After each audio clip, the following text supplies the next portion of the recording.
Hi everyone, my name's Kalthoff and welcome to a Stamping to Share video. Today I'm going to share this beautiful, beautiful card with you. It uses the stamp set called Gentle Peace, and it just became available as the October photo polymer stamp set of the month, and it will be available as long as supplies last, and so I wouldn't wait too long. This is just so gorgeous. So I'm going to show you how I put this together and how I got my idea. My idea actually came from the flyer. This is the flyer that I got off the Stampin' Up! Website, and I'll have a link to one on my blog post that goes with this video as well. But you can see that I got the idea from the card that Stampin' Up! Actually designed. That's where I took my colors from. I did change up the base of the card a little bit, so let's get started. I'll show you what I did. The first thing that I did is I picked a base paper to work with. I chose Basic Gray. This is cut at 5.5 by 8.5 and scored at 4 1/4. And then I'm just going to fold this in half, and I do have a bone folder here, I believe, or maybe not. I did a little bit ago, but it has disappeared, so I'm just going to do some good creasing on the back here. Okay, so now the next thing that I did is using a piece of smoky slate paper. I cut it to 4 by 5 1/4, and what I want to do with this is run it through the Big Shot machine with our filigree embossing folder. This makes kind of a frame. You can see what it looks like here.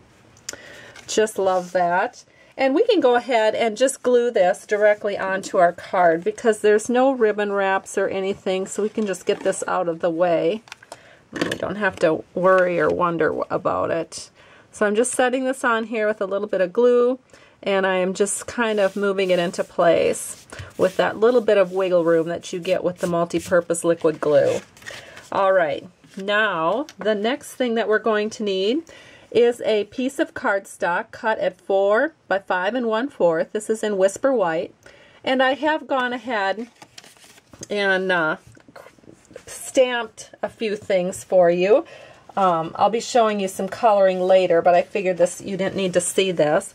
But this is that same piece of Whisper White. Well, not the exact same piece, but you know what I mean. It's the same size, and I stamped that pretty little stained glass star up here.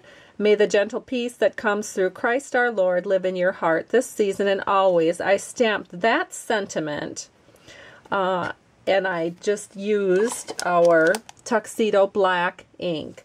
And so I'm just going to take some multi-purpose liquid, or I'm sorry, I'm going to take some snail on the back here, and we are going to put this into the inside panel of our card. So that will go in here just like this. So the inside panel is done. So now let's talk about the next thing we need to do. So I just have a piece of scrap here. This happens to be 4 by 5 1/4, but it wouldn't have to be, because what you're going to do now is you're going to stamp your stained glass window onto that scrap. So I have my tuxedo black, and this is the ink that you want to use if you're going to use blendabilities. It is made to work with the blendability pens, and you won't get any smearing when you're using your blendability pens. All right, so we're just going to stamp this. I have this on the block. Oops, and I better share this with you. It's really important to use a mat when you are stamping with our photopolymer stamps. So I have the mat down. This is our paper piercing mat, and then I'm just pressing it nice and evenly, and now we can lift it up and we have a really nice image. So now we can take this off the mat here and we can start coloring. So let me show you the colors that we use today, and I just brought them over here kind of like this just to show you what I use. I do have the full set of blendabilities. One of the advantages of being a Stampin' Up! Demonstrator is we get to play with all our toys. So this first one that I have here is white. That's a color lifter. I'm going to show you how I use that. Then we have the lightest color from the crumb cake, and we have from our skin tone pack we have the nude, and then we use the the light and medium Daffodil Delight. We use the light and medium, I believe it is. Nope, I'm sorry. We use the light and dark Coastal Cabana. And we use the medium and the dark Cherry Cobbler and the, I better double check on this, the light and the medium Old Olive. So that's what I chose to work with. Now, of course, you could do it however you want. You don't have to, stay with these exact colors, but it just kind of worked for me. So I'm going to show you a few things that I did. Now, I typically start with the lightest color first, but you do not have to. You can easily start with the dark and then go to light. But with the lightest color first, I don't have to worry so much about staying inside the lines, because I know that the darker color going on next will obscure that, so it's not so necessary. So I'm just going to do a little bit of coloring here, and this is the star part, and actually I'm just going to probably go ahead and color this whole thing just because it's nice and easy, and I can add my accents later with the next color of yellow. So I am using the lightest color of the Daffodil Delight right now. And now using the next color, you can see what I mean. I don't have to worry about lines or anything, because now I can go in with that next color of yellow, and I can just start darkening up some of those. Just give it a little bit of accent. So you can see how I'm doing that. And I just fill it in. So here's another one that I would like to color, and one more. So now you can see how this all came together fairly quickly, and it just, I'll hold it up nice and close to the camera so you can see how really perfectly just how gorgeous this looks. And there's no it's kind of, I don't really know that much about shading, so I kind of use these just like markers. So now I'll show you with the cape that Mary has. I'm starting with the lightest color of the Old Olive, and I'm just going to bring that up all the way up here, and then I'll show you what I do with the darker color in a minute. And these colors will lighten up just a little bit once they dry. So there we go. So we have her cape colored all over with the lightest color of the Old Olive. And another tip I want to show you with using blendabilities, it's really, really important not to just, to make sure that your markers are aligned. So what I like to do is I like to set my marker flat on a surface, then I go in with the cap and just press it in like that. Because if you don't, I'll just show you, on the inside of your blendability marker, you can see that there's an airtight area that would be really easy to mess up the point of your pen if you just jam it in there. So you want to be careful and make sure that it's going in exactly where that airtight chamber is to protect the tip and keep it nice and moist. So now, using the medium color of Old Olive, what I can do is I will just add some accents. So I just bring it down like this, and then I just kind of follow the lines of her shawl here, just like this. And that's about where I leave it. I don't want to go crazy. There we go. And like I said, that tends to lighten up just a little bit after you've done it.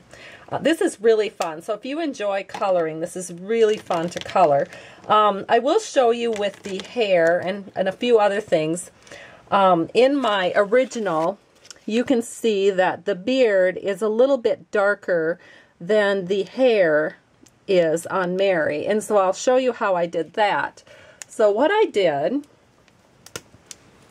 is I took my light crumb cake and I just went in and colored the hair like so. But then I used the color lifter, and just by running it over the top of Mary's hair, you can see that that will lighten it up considerably. And that makes it look just a little bit different when she is standing there next to Joseph. So here would be Joseph's.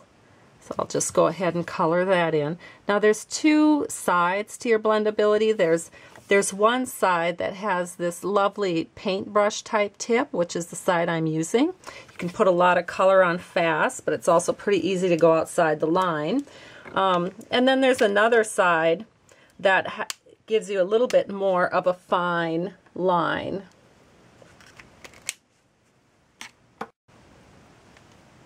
So I don't know that I need to show you too much more about coloring. I think it's all pretty self-explanatory. I'll just bring the original up here. This inside part of Joseph's clothing is colored with the darker of the cherry cobbler, and everything else is the lighter of the cherry cobbler. And then I just use the light and the dark of the Coastal Cabana. So let's go ahead and put this together. If I were you, when cutting this out, I would make sure that I left just a little bit of a line along the outside. I'll just show you what I mean. So I would cut it not exactly on the line, but very close to the line. So you can see there's a little bit of a gap there. That just kind of gives it a nice edge all the way around, which I think looks really good. Let's see. Oh, we do have to stamp the sentiment that goes on the outside. So for that, we're going to need another piece of Whisper White, and I have it cut at 1/2 inch by 3.5. Now what's really nice about these photopolymer stamps is that I can see exactly where I'm stamping. So I can just easily, whoops, I always do this. I sometimes forget to use my mat when I'm stamping with photopolymer, and you really don't want to do that because it just stamps so much better. You'll have far less accidents if you use that mat when you're using photopolymer. So anyway, I can see right where I'm stamping, so I can just press down and then take it off, and we have it perfectly stamped. One of the really nice advantages of using photopolymer.